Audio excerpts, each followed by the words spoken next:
start. Sir, agriculture is an important subject because 75% of the population of this country is rural and dependent on agriculture.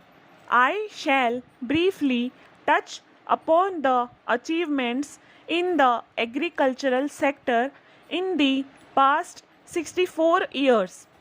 This can be gauged from the fact that both India and China have the same area of cultivable land, which comes to about 14 crore hectares.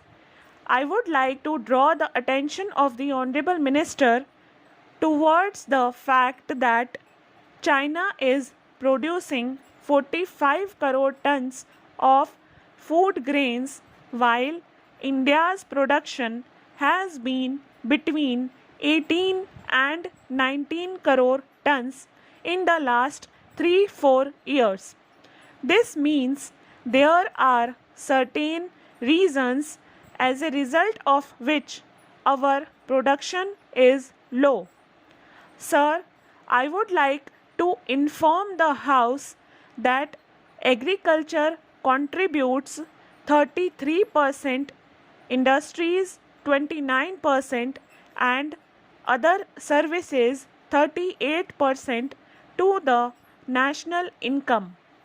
The contribution of agriculture can be easily raised to 50% in the national income.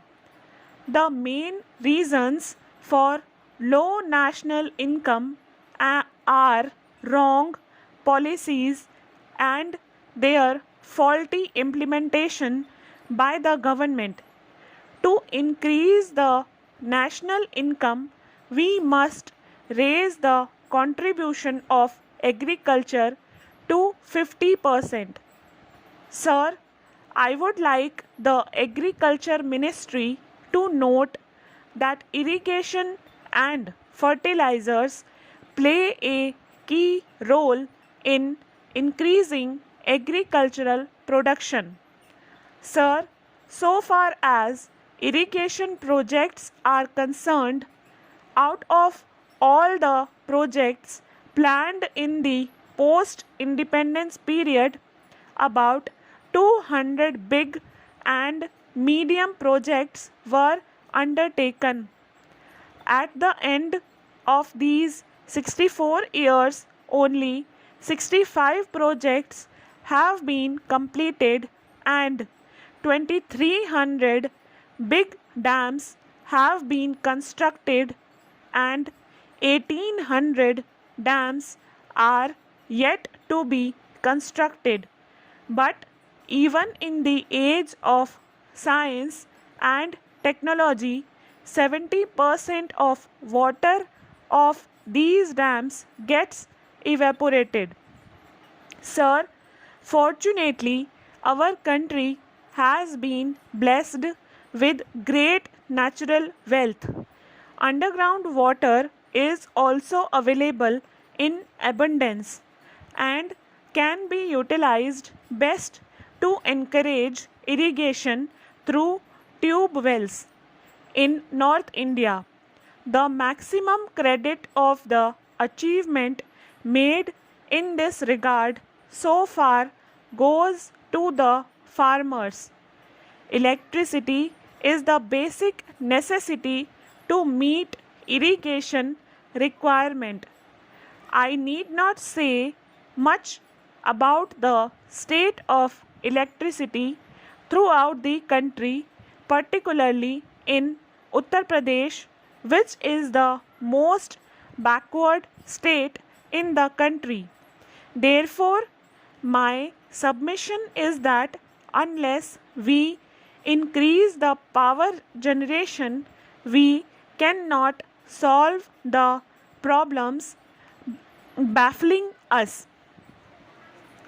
Mr. Chairman, sir, through you, I would like to submit to the Honorable Minister of Agriculture that it is a matter of disadvantage for us to continue the projects in hand for a longer period because the expenditure goes on increasing every year.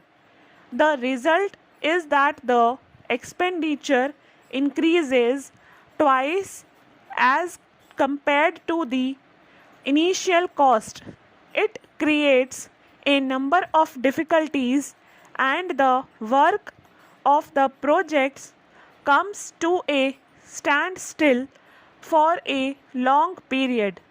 In Uttar Pradesh, several projects have been lying incomplete due to the non cooperation of the central government.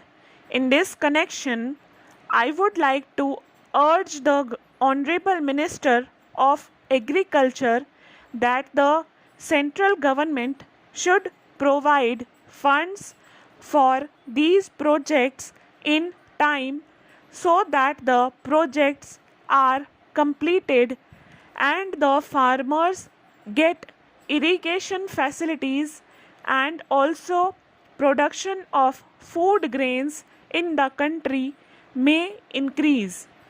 Mr. Chairman, sir, I would also like to submit that according to our experts, at least 33% of the total land should be covered by forests.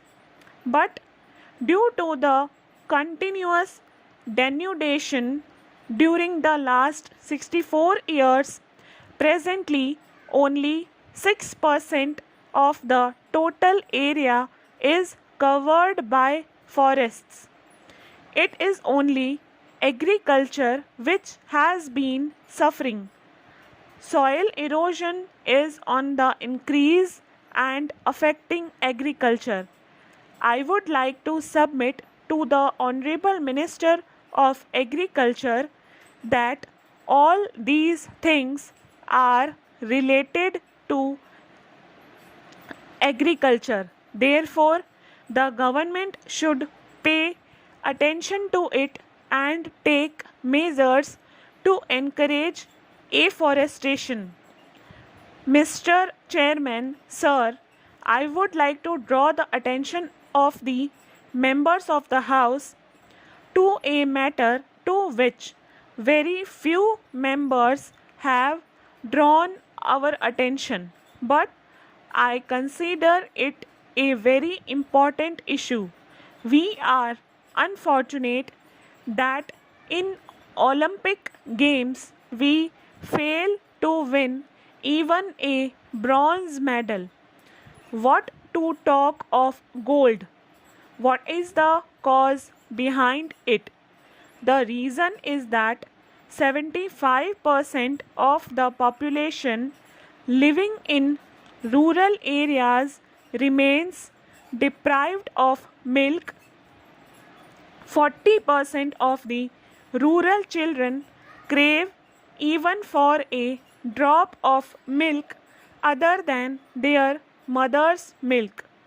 I would like to submit to the Honorable Minister of Agriculture that I would not like to go into the details of what the government have done for the poor people so far and what they would do in future. But I would submit that fortunately the cattle in rural areas of the country are taken care of like other members of the family. Therefore, we need not impart any training in animal husbandry. The cow which gives only 1 liter milk today can give 20-liter milk if the government improves the breed. Stop.